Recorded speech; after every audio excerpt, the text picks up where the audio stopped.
दोस्तों शुरू करने से पहले डिस्क्लेमर कि वीडियो सिर्फ और सिर्फ एजुकेशनल पर्पस के लिए है, इन्वेस्टमेंट एडवाइस नहीं है। तो वीडियो को देखकर आप सीख सकते हो और इन्फॉर्मेशन को ले सकते हो।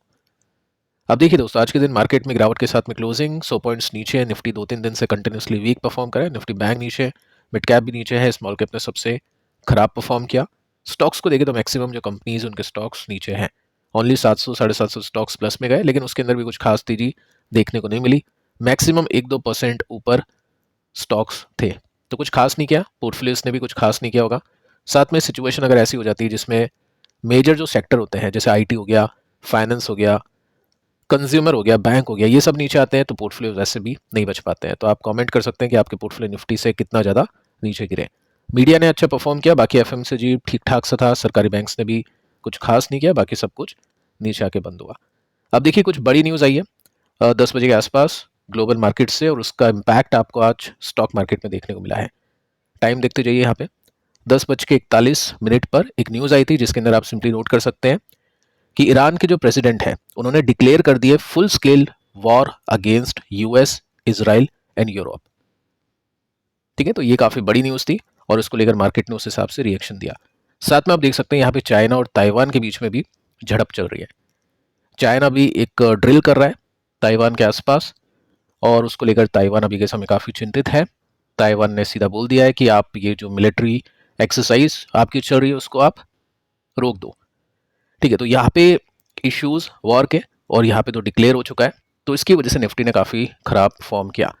आप देख सकते हैं 10 बजे के आसपास की न्यूज़ है, और उसके इम्पैक्ट के अंदर 10 साढ़े 10 बजे के आसपास से ही मार्केट नेगेटिव जोन में चला गया था, और उसके बाद में कुछ बड़ी सेलिंग हुई। और इसको लेकर गोल्ड एंड सिल्वर ने भी काफ़ी अच्छा परफॉर्म किया था स्टार्टिंग में, क्योंकि जब भी इस तरह की न्यूज़ आती है तो ऑब्वियस है फिर गोल्ड एंड सिल्वर के अंदर बाइंग होती है। साथ में आप देख सकते हैं कि आर्टिकल्स में आपको बताया जाएगा कि एफआईएस ने पैसे निकाले हैं, इस वजह से मार्केट नीचे है। बट ये सब फालतू की बातें हैं। एफआईएस पैसे क्यों निकाल रही है उसके ऊपर आपको ज़्यादा फोकस करना है, क्योंकि एफआईएस के तो पैसे काफ़ी टाइम से निकल रहे हैं, और अगर ऐसा ही हुआ तो एफआईएस की कंटिन्यूसली बिकवाली होगी और मार्केट को कुछ खास सपोर्ट नहीं मिलेगा। ठीक है, companies to companies market numbers के बेसिस पे परफॉर्म करेगा, वो आपको बताइए। Q3 के रिजल्ट अपन देखेंगे विद गाइडेंस, लेकिन ओवरऑल मार्केट की बात करें तो ये जो ग्लोबल न्यूज़ है उसके बेसिस पे आज के दिन मार्केट ने काफ़ी ख़राब परफॉर्म किया है। आगे चलते हैं, आप देख सकते हैं कि स्मॉल कैप नीचे है, गोल्ड में तेजी। तो जब भी इस तरह की न्यूज़ आती है स्मॉल कैप सबसे ज़्यादा पिटते हैं, क्योंकि वहाँ पे वैल्यूएशन ज़्यादा होती है, ग्रोथ भी ज़्यादा होती है। लेकिन जब नीचे आते हैं तो वैल्यूएशन मार्केट देखता है और उसके बेसिस पे स्टॉक्स नीचे आते हैं। गोल्ड ने अच्छी तेजी पकड़ी, लेकिन दोस्तों उसके बाद भी इसमें गेम हो गया। गोल्ड के अंदर, सिल्वर के अंदर आप सिंपली देख सकते हैं कि स्टार्टिंग में तेजी में, उसके बाद में एक प्रॉफिट बुकिंग आती है, काफ़ी बड़ी बिकवाली होती है गोल्ड के अंदर। परसेंटेज बेसिस में कुछ खास नहीं था, लेकिन सिल्वर के अंदर काफ़ी बड़ी गिरावट देखने को मिली है। 240 से ये सीधा तकरीबन 200 के आसपास पहुंच गया था। ये गूगल के चार्ट के अंदर आपको कुछ ऐसा देखने को मिलेगा। आगे चल के टेक्निकल चार्ट के ऊपर डिस्कशन करते हैं। सो क्वेश्चन ये बनता है कि निफ्टी में चलो ठीक है, हमने देख लिया कि गिरावट बनी क्योंकि वॉर की न्यूज़ है, और साथ में जो रशिया यूक्रेन चल रहा है उसको लेकर भी ट्रंप सुलझाने की कोशिश में है, लेकिन उसमें भी कुछ नहीं हो रहा है, उसमें भी कुछ भी पॉजिटिव इंडिकेशन देखने को नहीं मिल रहा है। तो चलो ठीक है, उस बेसिस पे निफ्टी को गिरना बनता है, स्टॉक मार्केट को गिरना बनता है, यूएस मार्केट भी हो सकता है नीचे खुलते हुए देखने को मिले। लेकिन गोल्ड एंड सिल्वर को क्या हो गया, एकदम से इतनी बड़ी बिकवाली कैसे आ गई, उसके ऊपर भी बातचीत करते हैं। अब देखिए दोस्तों, इसको थोड़ा सा डिटेल में देख लेते हैं। यहाँ पे वॉर डिक्लेयर हो चुकी है, जिसमें ईरान के प्रेसिडेंट ने सीधा बोला है कि ट्रंप और ये जो मीटिंग होने वाली है इसराइल के प्रेसिडेंट के साथ में, उससे पहले ही यहाँ पे डिक्लेयर किया जा चुका है। साथ में देखिए दोस्तों, ये भी मेंशन कर रखा है कि अब जो वॉर होगी वो काफ़ी डिफरेंट होगी पिछली वॉर के कंपैरिजन में, क्योंकि ईरान अब पहले जैसा नहीं है। ईरान की जो मिलिट्री है वो काफ़ी ज़्यादा स्ट्रॉन्गर है पहले के कंपैरिजन से। सो अगर ऐसा कुछ होता है, यूएस के साथ में कुछ भी होता है, ऑब्वियस है यूएस उसका जवाब देगा, रिटेलिएशन भी देखने को मिलेगा, तो सीधा इम्पैक्ट पड़ेगा स्टॉक मार्केट के ऊपर। तो उसको लेकर मार्केट ने थोड़ा सा पहले ही प्रॉफिट बुकिंग करना सही समझा। आगे चलते हैं, चाइना की हम सिचुएशन को देखते हैं। तो यहाँ पे मेंशन कर रखा है कि चाइना होल्ड कर रही है मिलिट्री ड्रिल्स ताइवान के आसपास। सो ताइवान भी रिटेलिएशन, देखो अभी तक अटैक हुआ नहीं है, लेकिन फिर भी ताइवान अभी के समय हाई अलर्ट पर है, क्योंकि रशिया यूक्रेन जब हमने देखा था उसके अंदर भी हमको सैटेलाइट इमेज देखने को मिली थी, जिसके अंदर हमने देखा कि वॉर ड्रिल की तरह चल रही है। मतलब स्टार्टिंग हुआ था ड्रिल के रूप में, जिसके अंदर काफ़ी सारे जो मिलिट्री का जो खेमा था इनका वो पहुंच गया था बॉर्डर पर। सो इस बेसिस पे आप देखोगे तो यहाँ पे मेंशन कर रखा है कि ताइवान अभी के समय काफ़ी ज़्यादा अलर्ट पे आ चुका है। सो ये सब चीज़ें क्या करती हैं, सिल्वर एंड गोल्ड के प्राइजेस के अंदर उछाल लाती हैं, क्योंकि जब भी कुछ ऐसा होता है तो सीधा इम्पैक्ट पड़ता है पॉजिटिवली गोल्ड एंड सिल्वर के ऊपर। अब देख सकते हैं यहाँ पे निफ्टी को। सो निफ्टी के अंदर हमने देखा कि एक ब्रेकडाउन देखने को मिला था। कैसे अपन चेक कर सकते हैं, जब भी कोई स्टॉक, निफ्टी की बात कर लेते हैं सबसे पहले, क्योंकि ये डे चार्ट के अंदर हम इस तरह से देख सकते हैं। तो जब भी तेजी बनती है उसके बाद में प्रॉफिट बुकिंग होती है। तो जो पिछला लो होता है अगर वो बच गया, उसके नीचे निफ्टी नहीं गया, तब तो ठीक है। लेकिन अगर उसके नीचे निफ्टी जाके बंद हो जाता है तो उसको हम एक ब्रेकडाउन बोल सकते हैं, एक रिवर्सल बोल सकते हैं। जैसे कि हमने यहाँ पे देखा 2 दिन तक निफ्टी गिरा लेकिन पिछला लो नहीं टूटा। पिछले ट्रेडिंग सेशन की बात करें, फ्राइडे के दिन की बात करें, तो यहाँ पे हमने देखा कि ये जो पिछला लो था ये टूट गया। ये जो ब्लू लाइन आप देख रहे हैं ये रिवर्सल की लाइन है। तो रिवर्सल हुआ नेगेटिवली और यहाँ से फिर गिरावट हमने देखी। अब देखिए गैप कितना है, गैप तो आई थिंक कुछ 50 बीपीएस का होगा, आधे % का होगा, लेकिन गैप है इसमें सपोर्ट के बीच में। ठीक है, आगे चलते हैं और हम देखते हैं गोल्ड एंड सिल्वर के प्राइजेस क्यों नीचे गए। देखिए आर्टिकल्स में आपको बताया जाएगा कि 4 पॉइंट है, ये है वो है, लेकिन सबसे मेजर जो पॉइंट है वो सिंपल है, प्रॉफिट बुकिंग। सिंपल करेक्शन है, क्योंकि हमने देखा कि काफ़ी बड़ी तेजी यहाँ पे बन चुकी है। RSI अगर कोई देखता है मंथली चार्ट के, मंथली बेसिस पे भी देखें तो भी जो 80 होता है रेसिस्टेंस, या फिर हम बोल सकते हैं ओवरबॉट, ओवरसोल्ड, ये सब चीज़ें होती हैं, तो उसके बेसिस पे भी देखा तो काफ़ी ऊपर जा चुका है, काफ़ी रिस्की हो चुका है। तो ये जस्ट एक प्रॉफिट बुकिंग देखने को मिली है। अब वही बात है, क्वेश्चन ये बनता है कि प्रॉफिट बुकिंग तो आ चुकी है, लेकिन क्या रिवर्सल हुआ है या फिर नहीं। तो वीकली चार्ट पे देखते हैं सबसे पहले कि चार्ट कैसा दिख रहा है। तो कोई दिक्कत नहीं है, यहाँ पे आप सिंपली नोट कर सकते हैं कि कोई भी ब्रेकडाउन ऐसे तो देखने को नहीं मिल रहा है। ये गोल्ड की बात कर रहे हैं, ठीक है, यहाँ पे गोल्ड में लिख देता हूँ। अब हम ये देखते हैं कि पिछला लो टूटा क्या। डिटेल में देखें तो ऐसा कुछ खास नहीं है, प्रॉफिट बुकिंग देखने को मिली, लेकिन उसके बाद में तेजी भी पकड़ी। लेकिन हम यहाँ क्या कर सकते हैं कि जो रेसिस्टेंस है, जैसे आपने ये देखा, ये एक रेसिस्टेंस बना था गिरने के बाद, जब हमने डिस्कशन किया था कि जितना गिरता है उतना गिरने देना चाहिए इन्वेस्टर्स को, उसके बाद में देखेंगे कि कैसा मूव आएगा।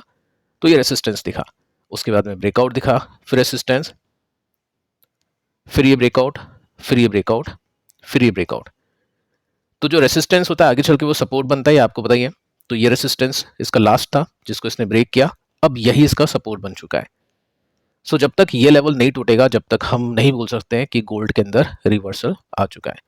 आई नो अभी के समय काफ़ी लोग हैं जो एंट्री करने की कोशिश कर रहे हैं, देखना चाह रहे हैं कि कब गिरे, कब रिवर्स हो, वापस से हमको इस तरह के मौके मिले जो हमको जस्ट अभी 1-2 महीने पहले मिले थे, उसके बाद में काफ़ी बड़ी तेजी बनी है।